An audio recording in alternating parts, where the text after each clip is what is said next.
Ciao amici e bentrovati. Nel video di oggi voglio parlarvi di un argomento molto interessante in campo linguistico. Questo argomento è falsi amici.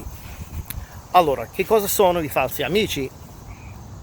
Beh, si definiscono falsi amici quelle parole di una lingua che assomigliano a quelli di un'altra, ma il cui significato cambia completamente. Allora, immagina che stai mettendo a confronto due parole, una parola italiana con una inglese, e queste parole sono molto simili. Comunque, non vuol dire che hanno lo stesso significato. Infatti, in molti casi, il significato è completamente diverso. Quindi, in questo caso, abbiamo un falso amico. Allora, vediamo degli esempi. Continuiamo.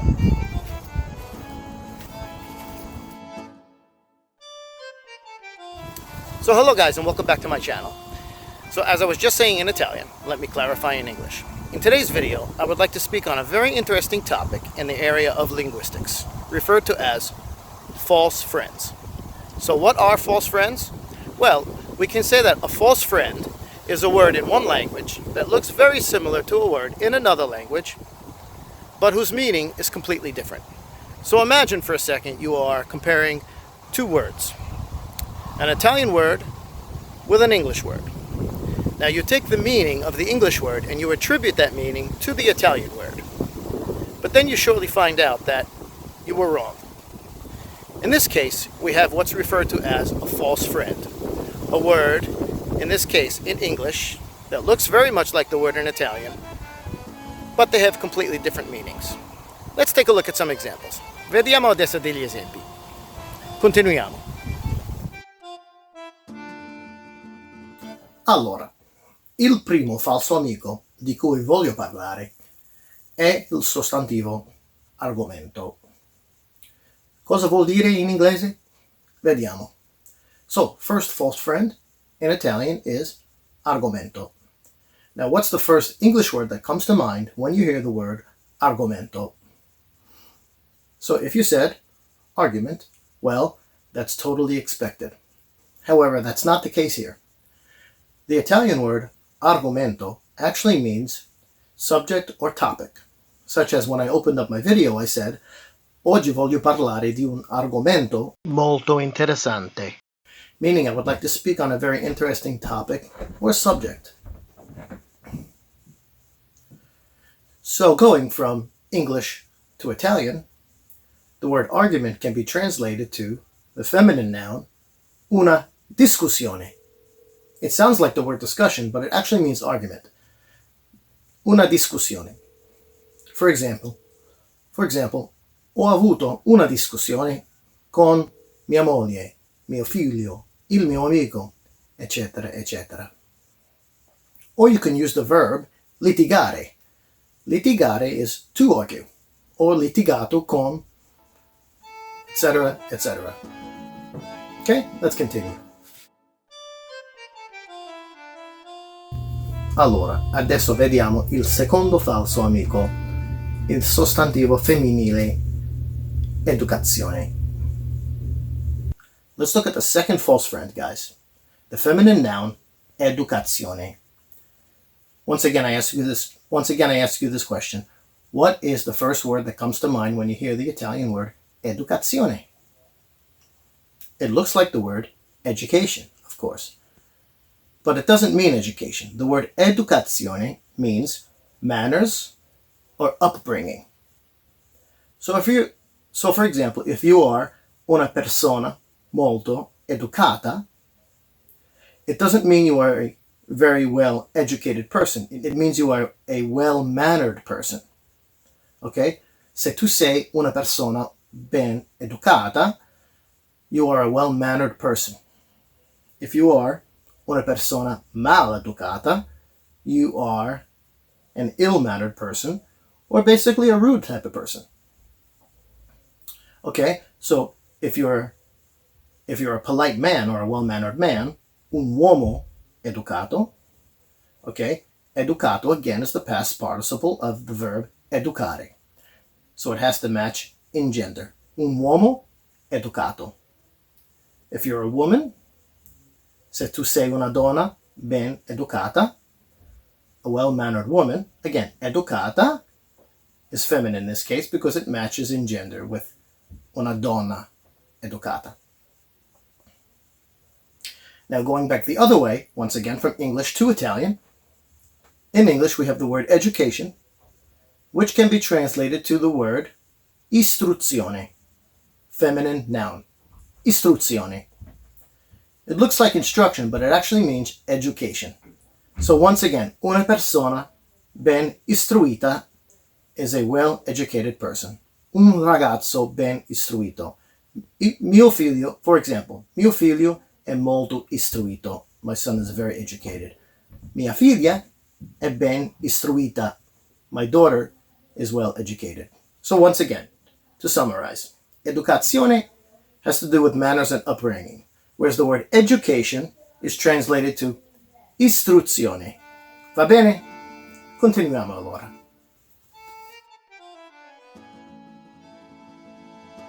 Il terzo falso amico, il verbo realizzare.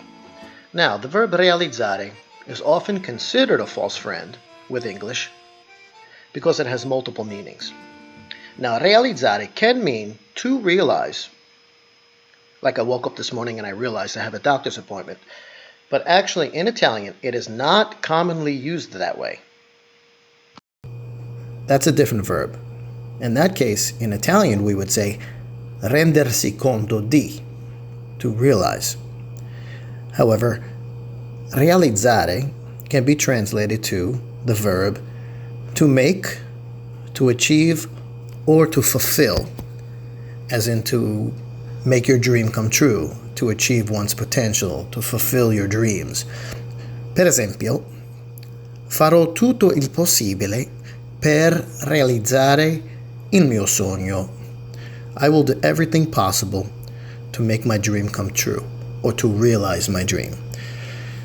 So in the sense, realizzare and to realize do have that correlation, but it's not in the way that you would think of it. In other words, to realize something, I realized I have an appointment today. I realize I have a test tomorrow. Again, it's not commonly used this way in Italian. Instead, we will use the phrasal verb rendersi conto di. So let's have a look at the following two examples. In the first example, I can say, mi sono reso conto che potevo farcela. So mi sono reso conto che means I realized that I can do it. Farcela just means I can do it or handle it. So mi sono reso conto che potevo farcela. In the second example, non mi sono reso conto di quanto tempo è passato. I didn't realize how much time has passed. So in the first example, I'm using che. In the second example, I'm using preposition di. In other words, mi sono reso conto che, and in the second example, non mi sono reso conto di. Just to highlight those differences. So, to summarize this false friend, the Italian verb realizzare means to make or to fulfill, whereas the English verb to realize can be translated to rendersi conto di in Italian. Okay, let's continue. So there are so many more false friends that I can cover, but for the sake of this lesson, we'll have a look at just a few more examples before we wrap it up. Let's have a look at cancellare versus to cancel. So the Italian verb cancellare actually means to delete or erase. So it does not mean to cancel. Cancellare means to delete or erase. Whereas in English, the verb to cancel means annullare, which actually looks like the verb to annul. So again, cancellare does not mean to cancel. It means to delete or erase. Whereas in English, to cancel is translated to annullare. Now here's another confusing one. Another false friend. Pretendere versus to pretend. In Italian, the verb pretendere means to expect or to claim. It does not mean to pretend. Whereas in English, the verb to pretend can be translated to fare finta di, or the actual verb fingere. So take note of that. Pretendere does not mean to pretend. It means to expect or claim. To pretend is translated to fare finta di, or the verb fingere. Allora, prima di concludere la nostra lezione, facciamo un piccolo riassunto. So before we wrap things up, let's have a quick review. What we've seen so far was false friends, argumento versus argument, educazione versus education, realizzare versus to realize, cancellare versus to cancel, and finally, pretendere versus to pretend. In summary, we've seen that the word argomento means topic or subject, whereas the word argument, translated to Italian, is una discussione. The word educazione means manners or upbringing, whereas in English, education is translated to istruzione. So again, realizzare means to fulfill versus to realize, which means rendersi conto di. The Italian verb cancellare means to delete or erase, whereas to cancel is annullare in Italian. And finally, the verb pretendere means to claim or expect, versus the English verb pretend, which is translated as fare finta di, to pretend. Allora, cari amici, come sempre vi ringrazio per aver guardato questo video e spero che vi sia stato molto utile, perché questo argomento di falsi amici non è molto facile da capire. Quindi spero di essermi spiegato molto bene. Allora, nel frattempo, buon apprendimento, happy learning everyone, e ci vediamo nel prossimo video. Thanks a lot guys, see you soon. A dopo, ciao!